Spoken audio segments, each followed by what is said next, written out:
pero antes de eso, dime, Marco, ¿en qué parte de Caracas naciste? Cuéntame cómo fue tu infancia, tu juventud, si tienes alguna anécdota de esos momentos tan bonitos del ser humano, del hombre. Oye, y mira, mi infancia fue bien interesante porque me la pasaba viajando, iba mucho a Carúpano, iba mucho a la Pascua.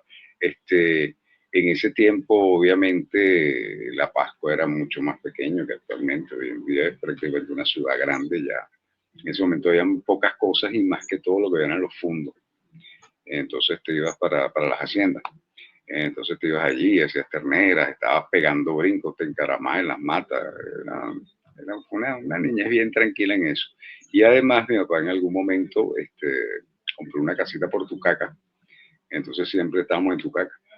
Fue bueno cuando comenzamos, echamos los primeros baños negros, que era que había los derrames petroleros, y te metías en la playa y cuando salías parecías Memín, o el negrito de la parroquia. Claro, está lleno de petróleo, pero de pies a cabeza, y eso costaba sacárselo, no era que te lo quitaba fácil, te manchaba.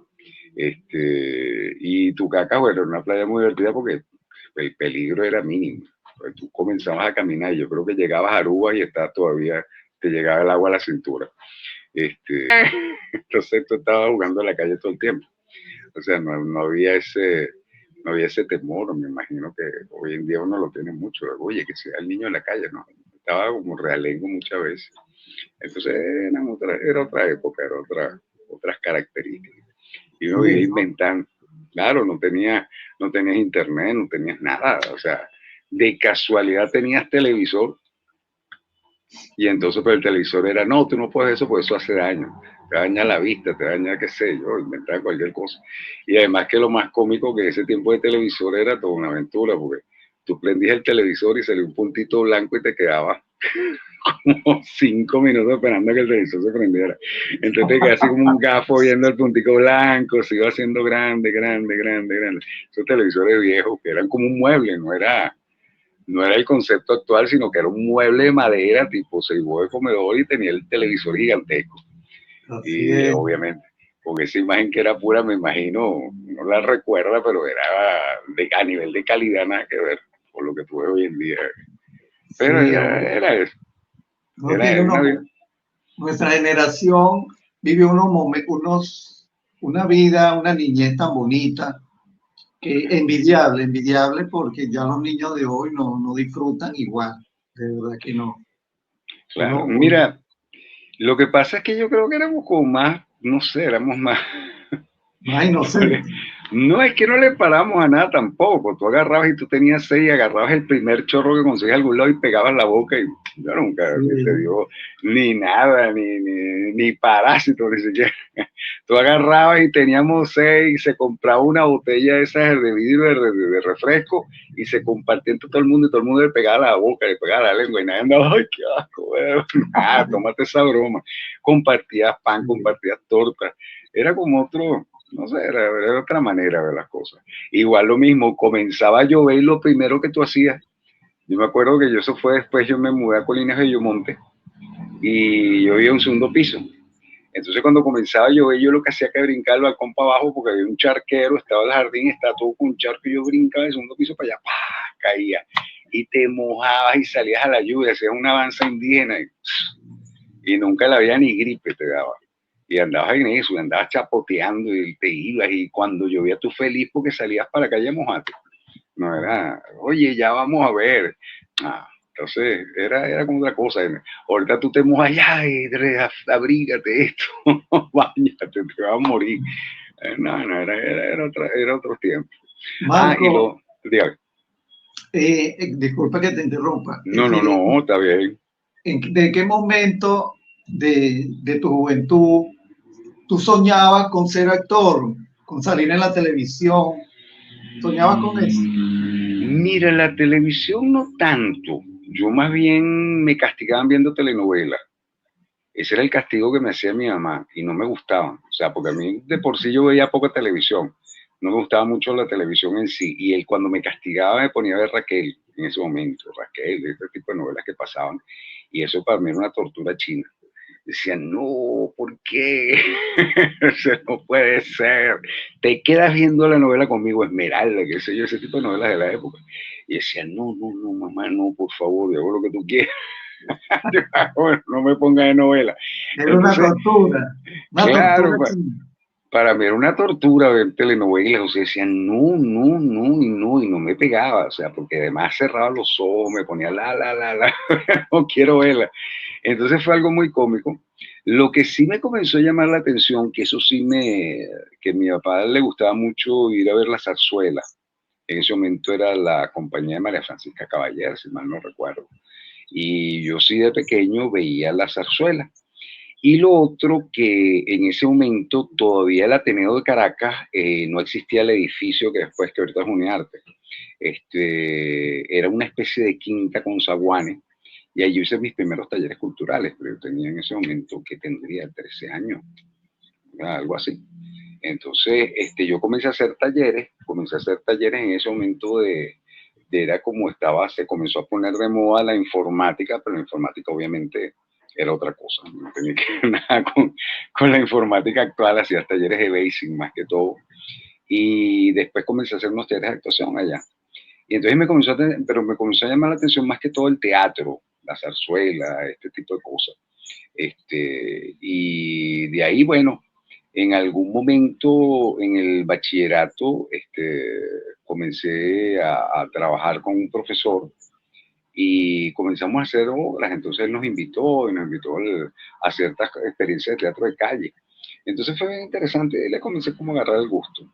Después entonces me fui para la Católica, comencé a trabajar con el teatro de la Católica y al mismo tiempo comencé a trabajar con teatro infantil. Entonces de allí como comencé a agarrarle más el gusto y luego me fui a Radio Caracas, porque estudiaba comunicación social, pero me fui a Radio Caracas fue como asistente de producción, en otra área. Y de ahí fue entonces que, bueno, que en algún momento había de mi primera esposa, estaba un amigo de ella que era José Antonio Guevara, de la familia. Entonces él me dio una obra de teatro y entonces, dijo, oye, este muchacho como que tiene pilas, no sé, puede hacer algo. Entonces yo estaba en Radio Caracas en ese momento trabajando y no sé cómo llegó la cosa, que bueno, en algún momento Arquímedes me dijo que se quería visionar. Entonces yo le dije, bueno, vamos a visionar. Okay. Yo ni siquiera, o sea, la verdad que lo hice como que, ok, vamos a hacerlo. No era que dijera, ay, qué bueno, Héctor. No lo pensé nunca en ese momento. Tanto es así que me llaman para la audición y me acuerdo que me dan un libreto que creo que lo utilizaron hasta el último momento, que era una escena era un vendedor, era un acomodador de un cine, era una escena así. Yo leo la escena y me pareció ridiculísima. Y yo lo que hice en la audición fue reírme. Porque yo lo medio estudié, pero verdad que como estaba en otras cosas, estaba trabajando, me paré mucho. Y tampoco es que dije, no, que yo quiero, no, no. Y yo cuando me hacían me dio un ataque de risa. Decía, qué vaina tan ridícula. Perdón por la palabra. Qué cosa tan ridícula lo que, esto. Entonces me pareció curso, me pareció ridículo. Y no le paré. Pero no sé, parece que les gustó. Entonces de ahí, me acuerdo que me llamaron para hacer la intrusa en ese momento. Y bueno, fue una experiencia bien interesante, porque ahí yo me acuerdo, yo cuando llego y veo a la gente trabajando, digo, esto no es teatro, o sea, no tiene nada que ver. Entonces ya inmediatamente comencé como a ver qué estaban haciendo, cómo resolvían las escenas, me puse a ver, ya, ¿cómo es esto? Nada que ver, esto no es amigos, iba otra cosa. Entonces comencé a trabajar en un personaje esos que son esos tontos, esas contrafiguras, esas contrafiguras tontas, que son más buenos que son más buenos que dice, bueno, que querer tomar el Día de las Madres, ¿no? Pues los malos son los que le pegan a la madre el Día de las Madres. Entonces comencé a trabajar con eso y después me acuerdo que hice creo que hice después Residencia 33.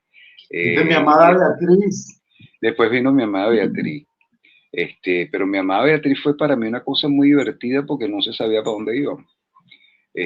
Mi amada Beatriz, yo lo que entendí fue que ahí metieron la novela porque pegaba más o menos físicamente con este Carmen Herrera, fue lo único. Porque decirte que fue, bueno, nada que ver.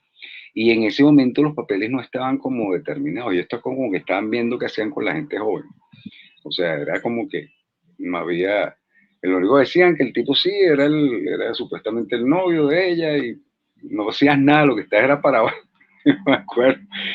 Pues quédate con tus millones, chica, con tus joyas, con tus Horacio. Esto no tiene regreso, Estefanía. Se acabó. Murió. No, esto no puede morirse por un malentendido.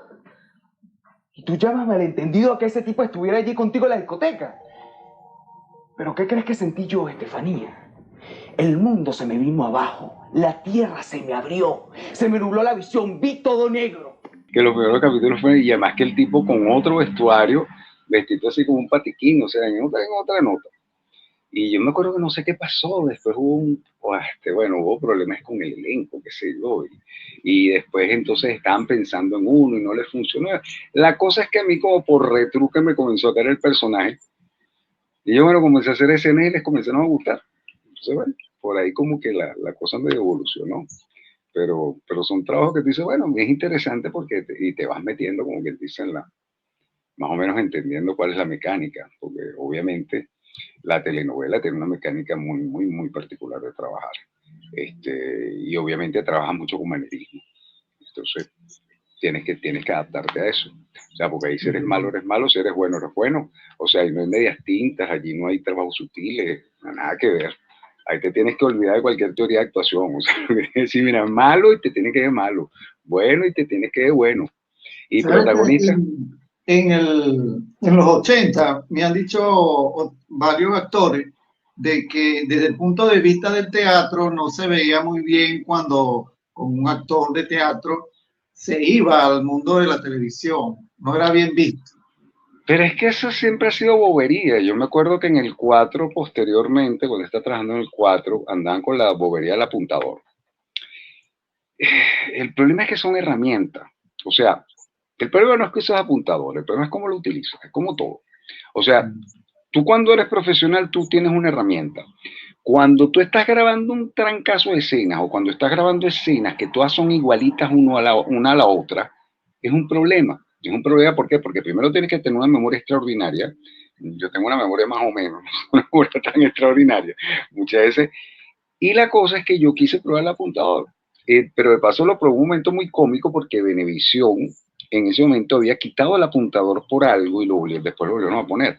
Entonces, en ciertos estudios, como la arquitectura, yo no sé, o comprar un equipo que no era tan poderoso como los iniciales, o no sé cuál es el asunto, no se oía bien en ciertos momentos del estudio. Y tú de repente estás en ciertos decorados y no oías el apuntador. Entonces era muy cómico porque yo estaba intentando ir al apuntador y lo que hacía era pasear. O sea, yo agarraba, me quedaba mirando a la gente y me movía. ¿Por qué? Porque estaba buscando señal. Pero la gente no lo sabía. Entonces decía, pero ¿por qué tú? Y la gente se ponía nerviosa. Entonces yo me divertía muchísimo. Pues decía, Dios santo. Y yo lo que estaba haciendo era buscando señal y que me llenan. Pero es como todo recurso. O sea, tú tienes que estudiar tu escena, tú tienes que saber dónde va. Obviamente muchas veces no te vas a aprender la letra del caletre, pero tienes la idea de lo que estás diciendo. Ahora, ahí es cuando viene el problema. En este caso, por lo menos, yo tenía que buscar señal porque no era como en Radio Caracas, que en Radio Caracas muchas veces tú podías hacer una adaptación. O sea, tú a lo mejor no decías exactamente lo que decía el texto, pero si tenías un actor que te seguía, tú hacías la escena. En cambio, en Venevisión se ponían a veces necios con eso. No, que tú tienes que respetar el texto. Entonces, por eso tenías que seguir el apuntador porque yo no me lo sabía el caletre. Entonces, yo tenía la idea del texto, pero tenía que esperar a ver que me dijeran exactamente. Si tenías que decir, la mamá de Panchita mañana te va a buscar a las 7 de la mañana, tenías que decir, la mamá de Panchita mañana te va a buscar. No puedes decir, mira, yo creo que la mamá, sí, la mamá Panchita, creo que viene mañana como a las 7. Te decía, claro, tenías que decirlo literalmente. Entonces, ¿qué pasaba? Que obviamente el apuntador, por eso tenías que buscar recepción. Y a mí nunca me ha gustado para escena. O sea, no, entonces yo lo que hacía era ver cómo resuelvo. Igual lo mismo en Radio Caracas te pasaba muchas veces, que tú estabas haciendo la escena y tú veías que te equivocas y seguías. O sea, tú no estás, ay, ya va, espérate, me equivoqué o salió mal. Había gente que de repente tiraba cosas. Yo nunca decía total, o sea, dale a la escena y sácala, porque más rápido.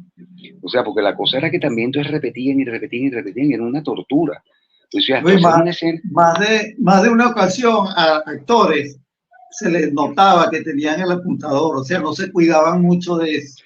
Claro, porque eso ya dependía de que tú tuvieras cuidado. ¿Por qué? Porque yo menos mal como en ese momento yo tenía el cabello más o menos así, yo me lo tapaba, pero es que eso es como un aparato, esto de los cocleares, como esos Sí, audífonos cocleares que son grandes, carne, tiene un tubo transparente que te lo tienes que claro. meter por atrás y te va un radiecito FM. Entonces, eso te lo hacían, eso la gente de los técnicos, te lo hacían ese aparatico. Entonces tú lo que hacías era comprar el tubito, comprar la cosa, había una tienda de implantes de implante auditivo, entonces te Auditivo. comprabas eso, ellos te lo armaban y te comprabas el radiecito FM. Entonces lo que sí, que siempre el radicito tuviera pilas y bueno, y cargabas tu apuntador y te lo ponías por atrás. Ahora la gracia era que tú también tenías pilas porque si tú sabías que lo tenías en la oreja derecha, tú no te Claro. ibas a ir a darle cámara derecha, o sea, tú te veías cómo te movías, que es lo que uno tiene que hacer habitualmente cuando trabaja con cámara. Tú vas buscando tu mejor ángulo, tú vas buscando cómo te colocas y muchas veces lo lindo del apuntador, que era lo que la gente no se enteraba, que tú oyes todo. O sea, tú eres una especie de chismosito ahí. ¿Por qué? Porque Ah, te enteras de los problemas, te enteras de lo que está pasando, te enteras de los chismes, porque tú estás oyendo todo lo que se oye en cabina. O sea, no es que el apuntador te estás oyendo sencillamente tu letra, no, te estás oyendo todo lo que pasa en la cabina. Entonces llegaba un momento que los directores te decían, Marco, acércate a esta actriz y muévela hacia cámara. Marco, por favor, gírala. ¿Por qué es así? Porque ellos te aprovechaban como lo mismo, te decían, Marco, no respire, te tengo full, dale, pegue, mira para cámara, quédate, no te muevas. Y era verdad. Entonces era una ayuda, porque cuando decía no te muevas era que te quedabas tieso, que no movías lo que ponías cara 23B para que obviamente funcionara y listo. Que eso son cosas que, bueno, que tienes que aprender a hacer. Por lo menos los finales de escena era una cosa que prácticamente de teatro del absurdo. O sea, no, ya vamos a cortar. Entonces terminaba la escena y decía, tu mamá es Petra. Y todo el mundo así. Entonces lo que hace todo el mundo es mirarse. ¿Qué más vas a hacer? No tienes nada que tomar, no tienes, lo que tienes es la cara, puro primero plano, y todo el mundo mirándose uno a los otros, poniendo cara de bueno, de algo. Y ese es el esquema, pero te vas acostumbrando y obviamente el trabajo Marco, este, dígame. después llega Señora y Alma Mía, una novela Mm. importantísima que marcaron época en RCTV, bueno, y aquí en Venezuela y también en otra parte del mundo, todavía son recordadas. Y también fue para ti importantísima porque te dieron más proyección como actor. El poeta fue mi amada Beatriz.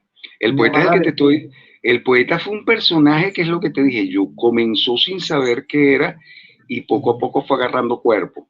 Y fue bien, bien interesante porque fue un personaje que como que se fue creando por el camino.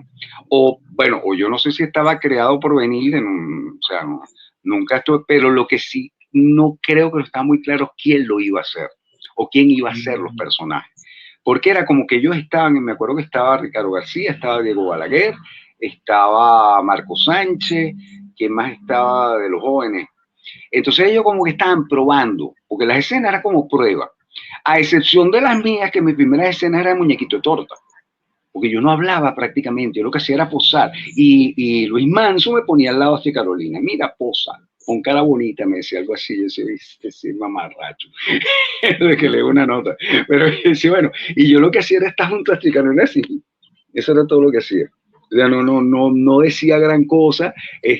Entonces, claro, venía además las traducciones de las telenovelas que eran interesantes, porque mi amada Beatriz es una muchacha llamada Milagro, de Elia Fiallo. En la telenovela original, este grupo de muchachos jóvenes era otra cosa. ¿Por qué? Porque eran unos muchachos supuestamente de la central, hablaban de arte, y aquí pusieron como una serie de malandritos que no tenían nada que hacer.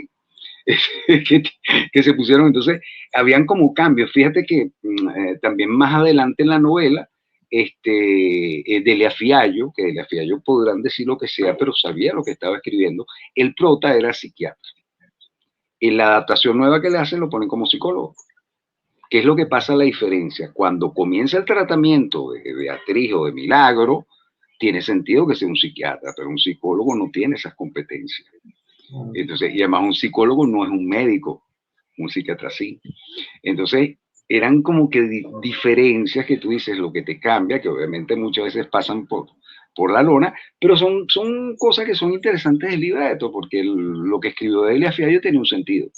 Y tenía un sentido porque ella, como, bueno, independiente de lo que tú puedes opinar de Delia Fiallo, lo que puedes decir, ella fue la reina de las telenovelas. Dígame. Marco, y en el mundo de las artes histriónicas, ¿no te llamó la atención otra dirección, ser director, ser escritor? Sí. Bueno, yo lo que pasa es que yo soy muy, yo escribo, pero lo que pasa es que yo escribo muy a lo Kafka, yo escribo para mí. Pero sí en los últimos años he hecho algunas cositas, he dirigido varias veces también, más que todo teatro. Y bueno, y ahorita, sobre todo los últimos años que estoy dando clases, hacemos montajes, lo que llamamos las muestras.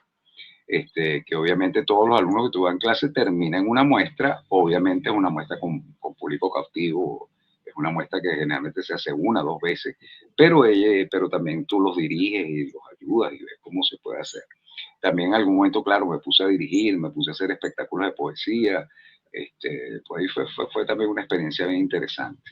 Y de escribir siempre he estado escribiendo, lo que pasa es que no. A veces salen las cosas, a veces no, pero yo no he sido mucho de buscar publicar o buscar concursos. No sé, en eso yo tengo mis cosas ahí, en algún momento saldrán a la luz. O sea, a lo mejor cuando me muera dirán, no, mire, le digo, hago una historia como la de Kafka, le digo a un amigo, mira, quémalo, pero no lo queme, lo publica. Algo así, no sé. Pero sí, ahorita por lo menos con la Juana Sujo estamos trabajando, si Dios quiere, para un musical para diciembre. Y estoy, bueno, más o menos creando el guión y estamos más o menos dirigiéndolo, pues son niños, y estamos trabajando con eso. Y con todos los mismos alumnos, tú haces todos estos montajes que es un proceso de dirección. A pesar de que dices, oh, no, que sí, no, pero sí, o sea, obviamente tienes que hacer una apuesta, obviamente tienes que llevar a los muchachos. Es un poquito más complicado porque no son actores profesionales, obviamente, son actores que están formándose. Pero entonces eso requiere que tienes un doble trabajo de ir llevando también la cosa por el mejor camino posible. Pero como experiencia es enriquecedora y te da muchas pautas, obviamente, de lo que es el trabajo. Bueno, vamos a recordar un momentito la producción Pobre Negro, donde participaste. Por cierto, la anécdota que contaste con Carlos Cámara está en la cuenta de Instagram. Mire, esa cuenta ha tenido más de 10.000 reproducciones. La gente recuerda muy bonito a Carlos Cámara, porque claro, casi todos los actores que yo he entrevistado me dicen de lo bromista que es, lo ocurrente. Claro, pero bueno, buen actor. Dime otra anécdota que tenga ahí en Pobre Negro. Oye, Carlos llegaba primero echando broma. Eso era algo que tú no podías. Entonces había gente que me imagino que son serios, pero nada que ver. O sea, Carlos era bromear, Carlos llegaba echando chistes, él llegaba en otra actitud. Y eso era chévere. A mí de verdad me parece que en la medida que tú tienes un ambiente agradable de trabajo, las cosas salen mejor. Yo nunca he creído en darte pechos para actuar, darte golpes en el pecho para actuar, o si no, me estoy concentrando. Nunca he creído mucho tampoco en eso. Creo que a la hora que tú te dicen 5 acción, o a la hora que pisas un escenario, tienes que concentrarte y listo, y agarra tu personaje. O sea, tú tienes un proceso y tienes que tener una velocidad mental para asumir lo que estás haciendo. Y se acabó. Entonces, bueno, no, pero es que Pobre Negro fue muy divertida para mí. Además que tú tenías muchas carencias que no sé si se notaban, pero tú las sabías. Yo por lo menos me dio risa porque era el único militar que andaba con un fuete. O sea, yo creo que en uno de los capítulos fue que por fin dieron una espadita. Yo andaba por los caminos de Dios con un fuete. Y oye, me llegaba a saltar y este tipo es fuete, man, porque no lo va a matar. Y la otra cosa decía que se parece a Simón Bolívar. Lo mismo que a Simón Bolívar le decían trasero de hierro por cruzarlo a caballo. Este tipo se andaba por todo sin el kepi, sin nada, o sea, con la cabeza descubierta y con una capa de lana. Y yo, oye, era bien, es maravilloso, pues está así por Panaquire, por Barlovento, con una capa de lana. Digo, no, Este señor, y de verdad, tú estabas sudando la gota gorda, más de verdad el cabello, llega un momento que lo tenía prácticamente achicharrado, del sol. Entonces era muy cómico, decía, bueno, son cosas y lo del fuete era demasiado, demasiado divertido. Carlos siempre con un humor excelente. Carlos además es un tipo que tú aprendes mucho cuando estás trabajando con él. Es un tipo a pesar de que él pareciera indisciplinado afuera, pero él cuando se mete en la escena se mete. O sea, él es al estilo Flor Núñez, al estilo que son actores viscerales. Entonces es bien interesante cuando uno trabaja con ellos, porque ellos como que se meten y se emocionan, y entonces estás así viéndolos a veces y dices, bueno, ya va, espérate, ¿qué está pasando aquí? Porque uno es como más de pensar, más de estoy haciendo esto, entonces voy para allá, bueno, entonces ellos están como que metidos completamente, chévere, está bien, me gusta. Dígame. Marco, hay un personaje que tú hiciste en Amor Mío, que es Andresito. Sí, sí. Ese personaje era como un muchachito malcriado, hijo de papa, y era como, o sea, el público como que le sentía odio, o sea, como caía mal el hombre. Claro, porque ese personaje, yo me acuerdo que fue algo interesante, Disculpa, no te llegaron a decir nada en la calle. Interesante porque yo no hacía nada. Yo lo que estaba, porque era un tipo que al principio salió como en 2 escenas y tuvo un accidente y se quedó cuadraplégico. Y cuadraplégico, además, creo que no me acuerdo que no hablaba bien, yo no me acuerdo cómo era la cosa. Y yo estaba con mi silla de ruedas y Sancheta era mi pareja. Entonces, yo me acuerdo que yo lo que hago es ponerme a jugar con el personaje. ¿Qué más voy a hacer? Estoy sentado en una silla de ruedas, tengo que hacer algo. Y ella me está haciendo una escena que me está dando de comer, yo no sé la cosa, y me comienza a decir que soy no sé qué, me comienza a insultar. Y yo lo que comienzo a jugar, y yo la estoy viendo y comienzo a llorar. Y comienza a caer las lágrimas. Y ella se queda así como congelada y me dice, Pinky, ¿cómo estás haciendo eso? Y yo, bueno, no sé. ¿Qué más voy a hacer? O sea, tengo que hacer algo, no me puedo mover, no puedo, porque lo único que voy a hacer es mover un dedito así. Yo me acuerdo que los son, oye, tú dices, cuando te lo pones a pensar, mira, lo malo es que uno muchas veces lo toma por otro camino, pero si tú lo tomas como una experiencia como actor, que te ayuda a ver qué puedes hacer, porque eso es lo que mucha gente no entiende de la actuación, que la actuación tú tienes que tener las emociones a flor de piel, los sentimientos a flor de piel, y tienes que saber llamarlos y tienes que saber retenerlos. Porque la gente piensa que llorar es llorar, pero ¿qué pasa? Si tú comienzas a llorar y comienzas a moquear y tú estás haciendo un monólogo, no te sirve. Pues, tienes que llorar, pero tienes que saber retener, porque la otra cosa, que a veces que tienes que trabajar con bipolaridades, estás llorando y vas a una risa, y estás llorando y vas a otra cosa. Entonces, el trabajo de actuación es riquísimo en eso. Entonces, es un problema porque es manejar la emoción, pero retenerla al mismo tiempo. No es que te puedes despepitar con la emoción y quedarte llorando y no salirte de ahí. No, tienes que hacer otra cosa inmediatamente. Entonces, requiere un entrenamiento. Y requiere un entrenamiento que a veces, mira, lleva años, lleva cómo lo perfecciona. Y requiere que, bueno, que también estés pensando en lo que estés haciendo, pensando no en el sentido de voy a hacer o público, no, pensando en el sentido del personaje. Tienes que crearle una manera de pensar al personaje, tienes que crearle imágenes al personaje. Entonces es cuando comienzas a hacer las cosas de una manera diferente. ¿Por qué? Porque el personaje comienza a adquirir vida. Entonces te comienzas a creer, si tú tienes a Andresito, que eres impotente, que eres necio, que eres esto, que eres un llorón, entonces lo tienes que hacer, porque ¿cómo lo vas a hacer? Entonces, porque a mí me pasó muchas veces, que es otra cosa que me ha dado muchísima risa, no, yo no pierdo una pelea. ¿Por qué no? O sea, ¿cuál es el problema con perder una pelea? No, pues yo soy el protagonista. Ah, bueno, ok. Superman, pues. Entonces son cosas que tú te quedas, que dices, bueno, no sé. Y bueno, y a veces tienes también, obviamente, que es lo lindo y lo malo de la televisión venezolana, el tiempo. O sea, que se hacen las cosas de hoy para hoy. Aquí me da una risa, pero no mexicanos, los mexicanos comentaban, pero bueno, ¿cómo trabajan ustedes? Nosotros tenemos tiempo, nosotros revisamos los libretos. Entonces tú ves que hay otras, por lo menos en Brasil, te da la telenovela por lo menos con un 60-75% hecho. y te la dan un año antes, entonces tú la lees, la revisas, la estudias, y cuando llegas, señores, vamos a hacer ensayo de mesa, señores, vamos a hacer ensayo de cámara. O sea, es otra cosa, aquí no, aquí es ponte aquí, ponte allá y dale, 5 acción, vamos a ensayar, ponte aquí, ponte allá.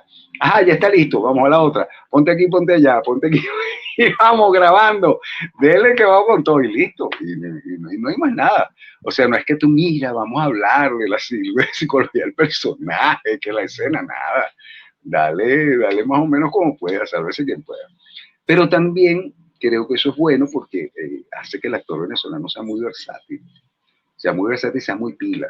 O sea, tiene que montarse en el burro, pues si no, no va. Y eso tú ves que es interesante, pero estos procesos de repente de modelos, mises, que cuando comienzan pareciera que no tienen vida, en la medida que avanza la novela, obviamente, si son pilas van ganando las reglas del juego. Entonces comienzan se ve un proceso obviamente de avance. Y hacer una telenovela completa, obviamente es una experiencia. Marco, una pregunta que te voy a hacer tú como tienes mucha experiencia como actor. Recientemente yo vi una entrevista que le hicieron a Russell Crowe, el de Gladiador. Ajá. Y él dice de que es método de Stanislavski, ni que el otro.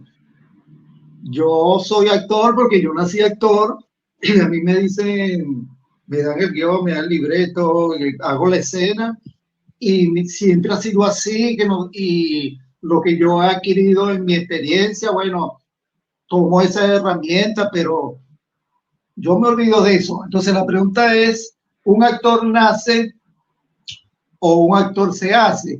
¿O nace y también se forma? ¿Cuál es tu opinión en cuanto a eso? Mira, es un cóctel. Hay talento, hay aprendizaje, hay ganas de hacer. O sea, no hay una sola manera de encararlo. Es como lo mismo. Lo más interesante que tú puedes aprender como actor es que no hay una sola manera de hacer las cosas. O sea, tú puedes aproximarte de muchas maneras a la actuación. Es válido que a ti no leas nada en tu vida, a lo mejor tienes el suficiente talento para mantenerlo, pero hay gente que no lo tiene. O hay gente que de repente, aprendiendo una teoría, entiende el proceso y llega a algo. O sea, tiene que ver, yo creo, más con la creatividad o con la manera de abordar el trabajo artístico de una persona que con una manera única de hacerlo. Fíjate que tú tienes, a mí también me dio mucho la atención una entrevista a Morgan Freeman, que Morgan Freeman es interesantísimo. Morgan Freeman es un excelente actor, pero siempre hace lo mismo. Y él lo dice, y lo dice como, no, lo que hago, repito, y tú ves, se puede poner aretico, se puede poner el cabello más blanco, pero él hace exactamente lo mismo, sea en Todopoderoso, sea en Conduciendo mi Daisy, él hace lo mismo, pero está bien, pues, otro Jack Nicholson, cómo lo hace, porque el problema no es lo que hace, sino cómo lo hace. Entonces, tú no puedes decir que porque Morgan Freeman se repite es un mal actor. Entonces, lo que pasa es que son criterios a veces que no puedes agarrar a rajatabla, decir, no, esto es así, porque no es cierto. Como tienes actores que cambian, que son que tú lo ves en una película y después lo ves en la otra y no lo reconoces y no son estrellas, porque nadie los reconoce. Y o cuando dicen, no, mira, el personaje, el papel de tal película, de tal novela, de tal cosa. ¿Por qué? Porque nos acordamos en esos casos, cuando cambian mucho, de un papel específico, pero y muchas veces no lo relacionamos con otro papel. Una que otra actrices venezolanas que han sido protagonistas, y son buenas actrices, pero hay gente que la critica, o críticos, pues, que dicen que ellas son ellas mismas. O sea que... No, pero es que ¿cuál es el problema? O sea, el problema está cuando tú no le llegas al público. El problema está cuando las escenas no son creíbles. Pero que tú te representes más o menos a ti mismo, que tú creas un personaje, porque a veces lo hacen. Charlie Chaplin lo hizo. Charlie Chaplin creó Charlotte. O sea, tú muchas veces creas un alter ego. Un alter ego que es el que Chespirito lo hizo. Chespirito, la manera de actuar, él creó una manera de actuar que la utilizó con el Chavo, la utilizó más o menos con el Chapulín, que tú te puedes tener mucha semejanza. Él creó una especie de antihéroe. Y Roberto Gómez Bolaño, se inspiraba mucho en él, Charlotte. Claro, porque es lo que te estoy diciendo. Lo que creó fue una especie de antihéroe que lo aplicó con el Chavo, lo aplicó el único que cambiaba de los personajes, el Doctor Zapatín, que era el, porque hasta el Chompiras, el bicho este, el ladroncito, también tenía mucho el Chavo y tenía mucho el Chapulín, que tú te los pones a ver y tiene cosas, pero eso está bien, ¿por qué? Porque el Chavo te conmovía. Entonces tú no puedes decir, independiente de, porque ahí viene el otro proceso, que el Chespirito era mala gente, que será buena gente, que eso no importa. Lo que te importa es cuando estás viendo el programa, lo que te produce el programa. Una cosa es lo que es el actor en la vida real y otra cosa es lo que hace en escena. Entonces muchos dicen, no, que él es mala gente. Ajá, y que tiene que ver que sea mala gente con que actúe bien o mal. Son dos cosas diferentes. Entonces ya metemos como que otra, o sea, metemos varias cosas en un saco y complicamos la cosa. Pero estas actrices, lo importante es que se hacen, que el público llore, que el público ría, que el público se evada, por lo menos, porque la telenovela tiene esa cosa que es bien interesante, y hay que verla. Claro, me torturaban, pero después lo entendí, que cuando tú llegas al trabajo, tú estás trabajando 12 horas, 8 horas, 9 horas, 10 horas, llegas cansadísimo, agarraste el autobús, te agarró la cola y llegas, tú no tienes ganas de ver el gran producto artístico cultural, lo que tienes es ganas de ver algo que es lo que tiene la telenovela, que es que te pasa allí, que es una historia sencilla, pero que es una historia que te hace evadirte de todo esto que tú estás viviendo a diario. Entonces tiene su función y es bien interesante porque la cumple. Entonces la otra cosa que también es interesante muchas veces de la telenovela es que obviamente está hecha para ser oída, más que para ser vista. A pesar que la gente todavía no la agarra. ¿Por qué? Porque viene de la dinámica que las amas de casa están haciendo cosas. Entonces por eso es que es tan auditiva. Y por eso es que es tan repetitiva, porque se parece a la radio, obviamente, hija de la radionovela. Pero son cosas interesantes y son cosas de estilo. Y fíjate cómo será que los coreanos la entendieron y están trabajando con la fórmula telenovela latinoamericana. Y lo que están haciendo los turcos también. Claro, con de repente algunas variaciones de producción, algunas variaciones de que ellos están agarrando historias nacionales, por lo menos el caso del Sultán y este tipo de cosas. Pero son variaciones sobre el mismo tema. O sea, es la estructura clásica, porque la estructura clásica esa la vemos siempre. Tiene que haber un bueno, un malo, un conflicto y la historia fluye. Y hasta ahí viene. Entonces, lo importante es qué tan creíble es la historia. Sí, entonces sí. la gente se la vacila y se disfruta. Entonces, que si la protagonista se repite, ¿cuál es el problema? Mientras sean convincentes en lo que están haciendo, ¿cuál es el problema con eso? O sea, pero sí, que siempre, eso es una de las cosas que tú siempre le dices a los muchachos que están comenzando en esto. Tú dices, no escuchen. O sea, atención. Si los critican, agarren la crítica de manera inteligente. Si a lo mejor hay cosas que hay que mejorar, pero no se crean todas las críticas, porque hay gente que le va a decir que son maravillosos y gente que le dice que son horribles. Y se van a encontrar que hay 10.000 opiniones sobre su trabajo. Entonces, si usted se pone a pararle a todas las opiniones, retírese porque no se va a deprimir. Entonces, lo que tiene que hacer es intente entender dentro de la crítica lo que realmente usted puede hacer algo al respecto. Si dice, mira que no se te entiende cuando hablas, entonces pues suba el volumen, aprenda más dicción, fájese más, haga cosas que vea que usted tenga a su alcance. Pero dice, no, lo que pasa es que la psicología del personaje, ya va, espérate. O sea, ¿cómo le llego a eso? No tengo manera, o sea, bueno, ya déjame buscarme los libros de Freud, los leo. Entonces, son cosas a veces que tú ves que también la gente lo hace muchas veces, lo hace mucha gente, tú ves que se nota que la crítica tiene otro sentido. A mí me pasó una escena que fue muy cómica, no me acuerdo, era un unitario, no me acuerdo qué fue lo que hicimos, que tuvimos una pelea, ¿verdad? Maletinazo, pero una pelea de verdad, porque me inyectaron café con leche. Entonces yo agarré y le mandé un maletinazo y el tipo también, nos quedamos prácticamente a golpe. Entonces me dio una risa que después que terminó la escena, estoy unos días en el canal y vienen 2, 3 personas y me dicen, oye, no sé, yo vi el unitario, pero es que esa pelea está como falsa. Y yo digo, oye, sí, es verdad. Me fallaron mis estudios de actuación, qué lástima. Es terrible. Como es falsa si estás cayendo a golpes de verdad y entonces se ve falso porque entonces yo ya espera, explícame qué es la realidad, qué es la mentira que pasa. O sea, si tú estás cayendo a golpes, te estás cayendo a golpes, eso no se puede ver falso. O tú ves una escena en la calle que están a saltar y no, eso es falso. ¿Cómo es eso? Entonces, porque eso no era actuación, eso era ver una golpiza. Entonces me dio mucha gracia. Y eso es lo que te vas a encontrar muchas veces. pero a veces es divertidísimo y conmovedor. A mí me pasó muchas veces que estaba haciendo la escena y los camarógrafos estaban llorando. Entonces tú decías, wow, qué chévere, o sea, qué nota. Eso te da como, o que tú ves que te ayudaban y te dan apoyo, y no, y la escena está chévere, y ellos te dicen, no, mira, que la escena a mí no me gustó, que no sé qué, que bueno. Entonces tú vas a encontrar mil opiniones y nunca puedes estar, ¿cómo te pareció? Primero que por lo menos en el caso mío en particular, yo detesto verme, no puedo hacerlo, nunca me veo, no me gusta. O sea, hay gente que yo no puedo, no, que si vas a chequear, yo no tengo nada que chequear. O sea, salió, no salió, bueno, ya veremos qué hago después. Hay gente que le encanta verse y yo no puedo, no me da, o sea, no sé. Comienzo y mi voz y ya me molesto. Digo, no, no quiero verlo, no quiero saber nada de eso. Pero son maneras de tomar la cosa. Marco, ¿qué personajes de la literatura mundial conocidos te gustaría interpretar de esos archiconocidos? Oye, mira, lo que pasa es que hay mucho. Tú tienes, mira, a mí por lo menos una de las cosas que me encantaría que si en algún momento alguien la hiciera sería de Vargas Llosa, La Guerra del Fin del Mundo.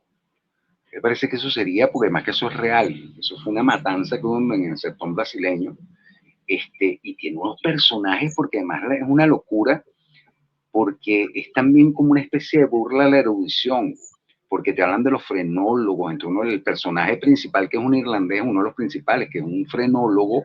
Frenólogo fue una tendencia en el siglo XVIII, en el siglo XIX, que era que supuestamente te agarraban psicológicamente por la forma de la cabeza. Entonces te comenzaban a estudiar el cráneo, entonces decían que tú eras criminal, que eso que una súper loca, pero era interesante.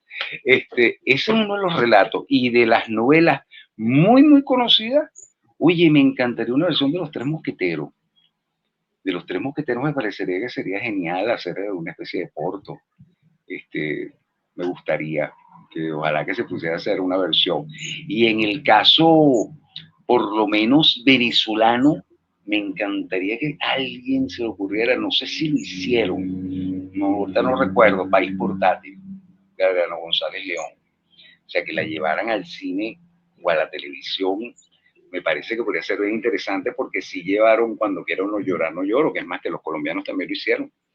Y hay una serie de relatos que son bien interesantes, y hay una serie de personajes que sería bien.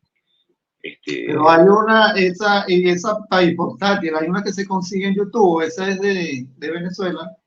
Sí, por eso que te digo que no recuerdo ahorita, porque me está fallando a lo mejor la memoria. Creo, o sea, recuerdo, no sé si la oí, si la vi, pero no la he visto, pero a lo mejor sí lo hicieron.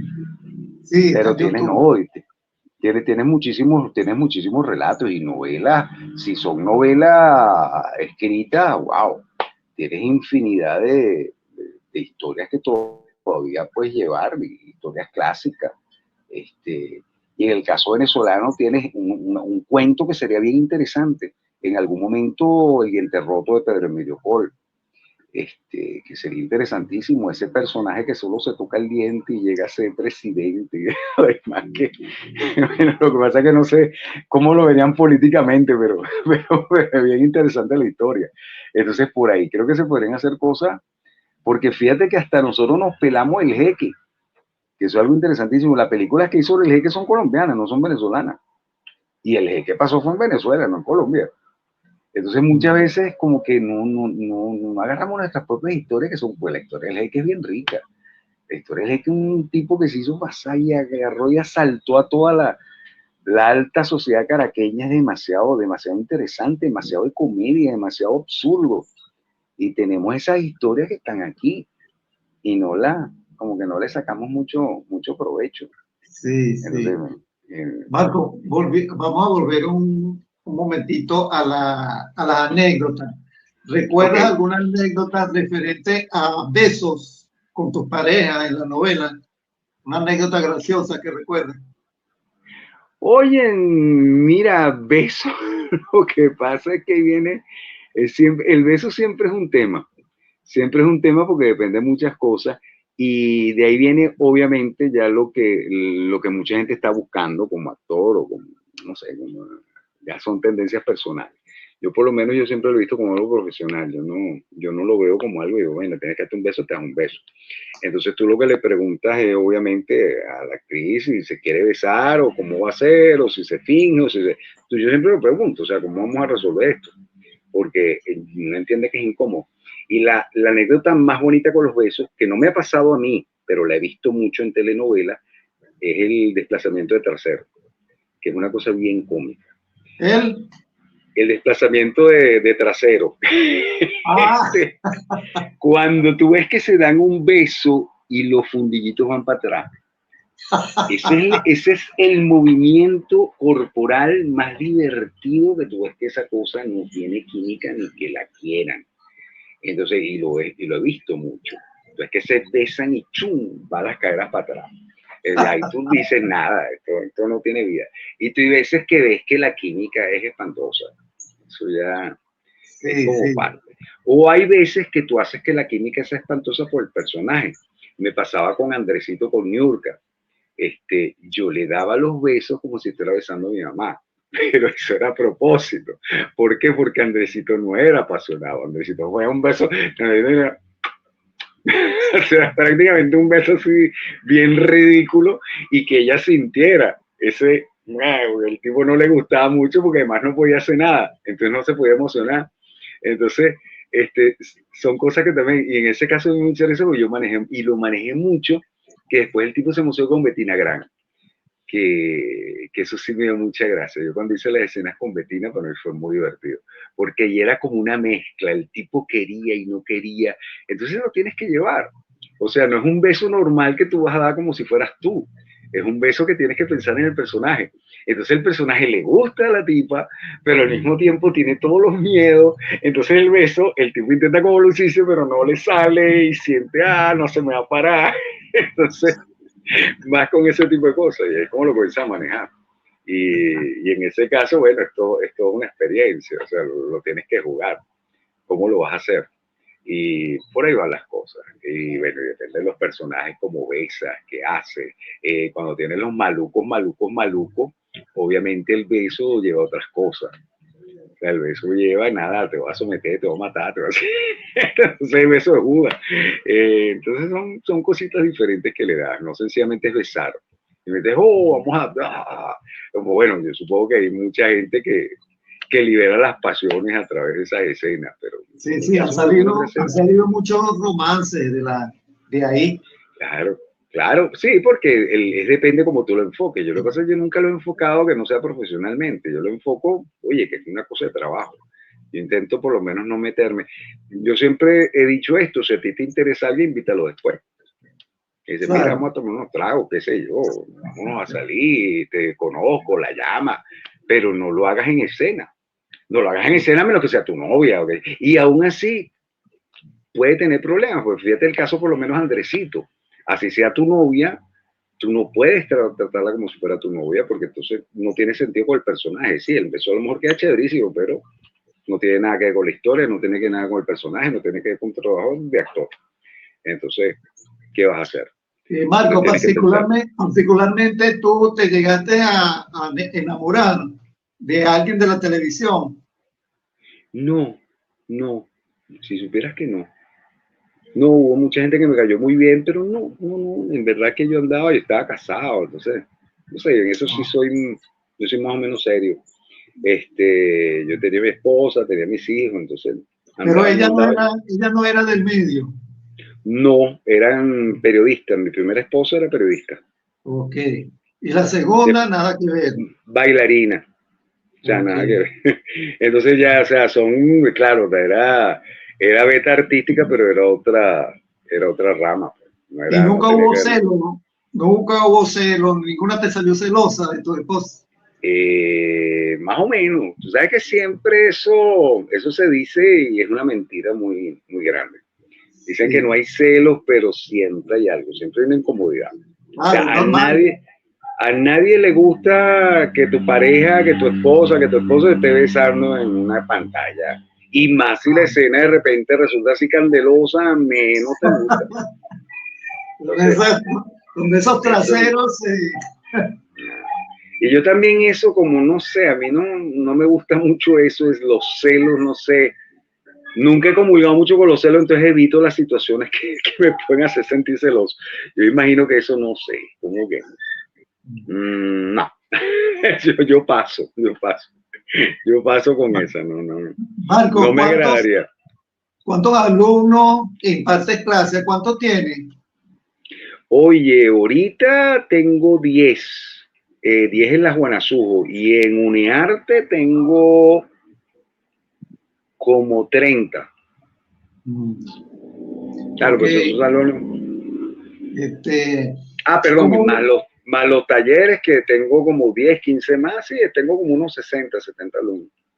¿Cómo ves tú la enseñanza de las artes histriónicas en la actualidad y la que tú recibiste en los 80 o finales de los 70? Mira, la enseñanza, yo creo que siempre hay un problema ahorita, que ya es un problema de generaciones, que es el telefonito. Lo que pasa es que ahorita tienes que hacer un gran esfuerzo para que los muchachos lean. Es lo primero que tienes que hacer con muchachos jóvenes. Tienes que darle duro para que lean, porque no les gusta leer. No les gusta leer porque obviamente tienen teléfonos, tienen videos, tienen esto, tienen TikTok, entonces la lectura es como que algo que se está desplazando. Entonces hay que tener cuidado porque a pesar de todo no es lo mismo. Y la lectura te lleva a otras cosas, además que la lectura tiene algo que no tiene el TikTok y que no tiene esto, que es la capacidad de tenerlo todo el tiempo contigo y que lo puedes revisar. Porque sí, tú puedes volver a ver un video, pero no es lo mismo que las palabras, porque las palabras tú puedes subrayar, puedes ver, puedes buscar, puedes expandir. En cambio, el video está allí, ya, y ese es el problema también cuando muchas veces tú tienes una adaptación cinematográfica o teatral de una obra y tienes la obra. La obra es muy diferente. Y eso todavía no lo entienden mucho ellos, sobre todo los muchachos jóvenes. No, es que yo vi la película, sí, pero la película no te adentra, no se puede adentrar los pensamientos de los personajes, no se puede entrar una descripción detallada de muchas cosas, atmósferas emocionales. Sí te puede dar una muestra, pero no es complejo. Entonces la lectura siempre va a tener ese valor. Igual lo mismo, no es lo mismo que tú veas el video de un profesor hablando de Stanislavski que leerte Stanislavski. Y de ahí viene la otra cosa también, que es lo que tú los intentas motivar. Digo, no se queden con lo que les diga yo, con lo que diga cualquier persona de Stanislavski, de Grotowski, de Meyerhold, de quien quieran. Léanlo. Entonces, léanlo, saquen sus propias conclusiones y vean cómo lo pueden aplicar. Porque la cosa también no solo es leerlo, es ver cómo lo aplico en mi trabajo, en mi ejercicio. ¿Qué sentido tiene aplicar eso? Si tiene algún sentido.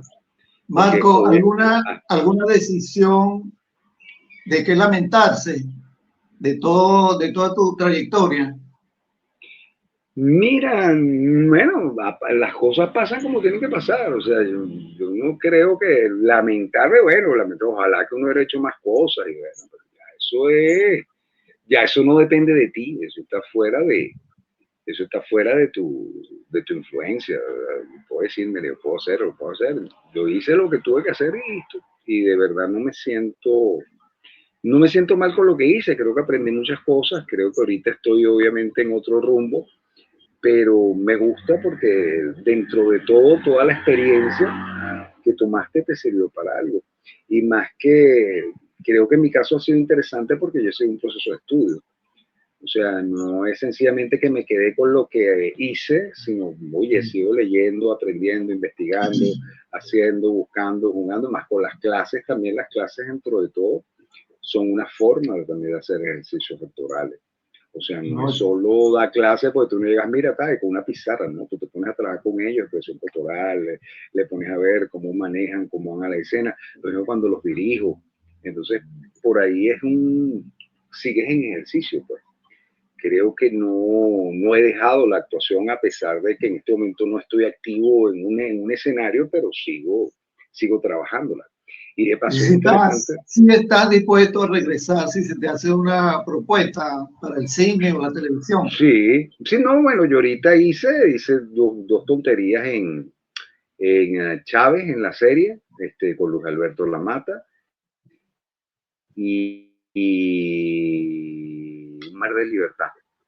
Ah, También hice 2 papelitos, que en Mar del Libertad estaba Durval Blanco, estaba Joel Bielma, estaba, ¿quién más estaba allí? Se me fueron los nombres ahorita, mala memoria mía, mala mía, pero fueron papeles muy sencillos, prácticamente 2 líneas. Pero fue interesante porque tenía tiempo y de paso, bueno, no han cambiado muchas cosas. Uno se da cuenta que el tiempo no pasa en vano. O sea, seguimos trabajando más o menos con la misma Marco, rutina, tiempo contra Dios. de tus hijos, ¿alguno sacó la vena artística? Mira, no, o sea, hacia la actuación no. A mis hijos son programadores casi todos. O sea, les gusta la programación, les gusta hacer videojuegos, es otra diversión. Y trabajan programando. La más pequeña le gusta, pero es más que todo la arquitectura, le gusta el diseño, o sea, va por una vena artística, pero hacia otro camino. Actuación, no les gustó. No les llama la atención, les llama desde las computadoras, le van por otra línea. ¿Y cómo, qué te dicen? ¿Qué te dicen cuando ellos te ven en YouTube, en esas novelas? ¿Qué te dicen ellos? Oye, les gusta, ellos dicen chévere. Es más, yo tuve una experiencia muy linda con uno de mis hijos, que yo estaba haciendo en ese momento una obra para Fospuca, una obra de teatro infantil. Entonces yo hacía el señor de la basura, pero resulta que estaba con una máscara, todo, una cosa, un traje lleno de latas y de basura, toda una capa gigante. Y resulta que el final de la obra, obviamente venía el componente corporativo, institucional. Yo tenía que quitarme eso que pasó en esa obra. Yo creo que adelgazaba como 20 kilos por función, pues terminaba sudado.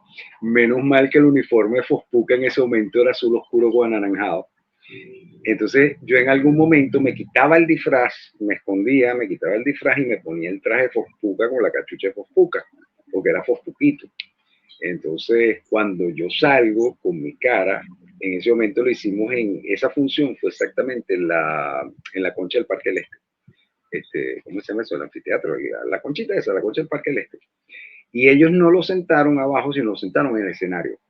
Entonces nosotros lo que hicimos fue, obviamente, recortar los movimientos y hacerlo allí pegadito. Yo me escondo, pusimos unas cajas en una broma, me escondo, me pongo el traje de Fospuquito y yo salgo de espalda. Entonces mi hijo está sentado en la primera fila. Y cuando yo me volteo, el chamo se queda así.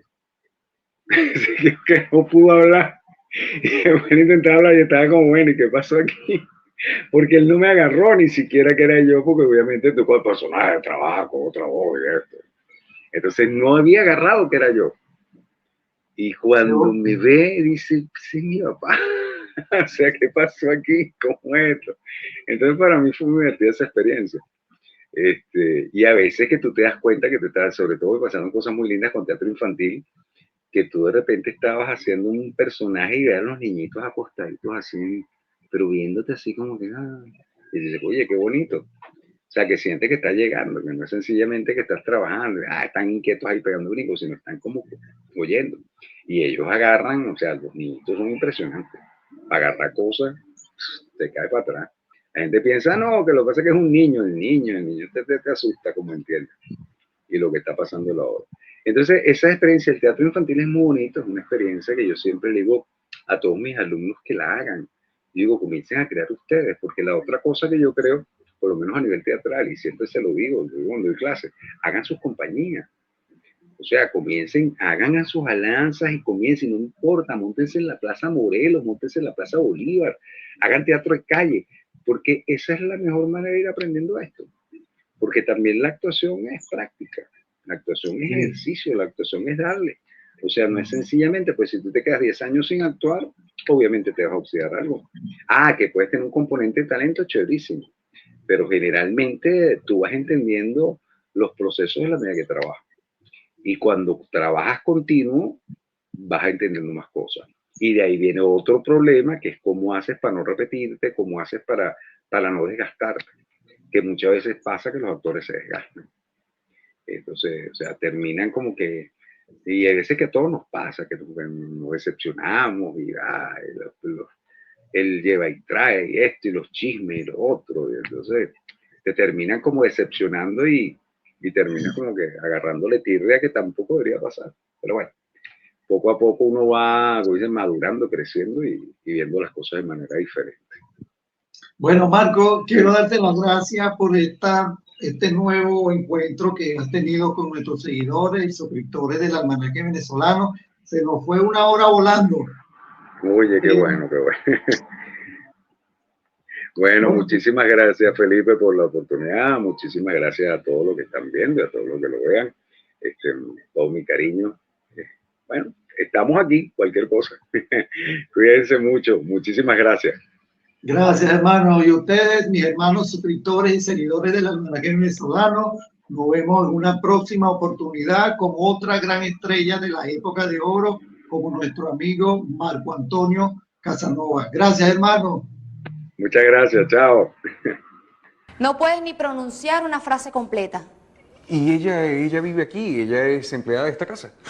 Ojalá se tratase de una simple empleada, pero no.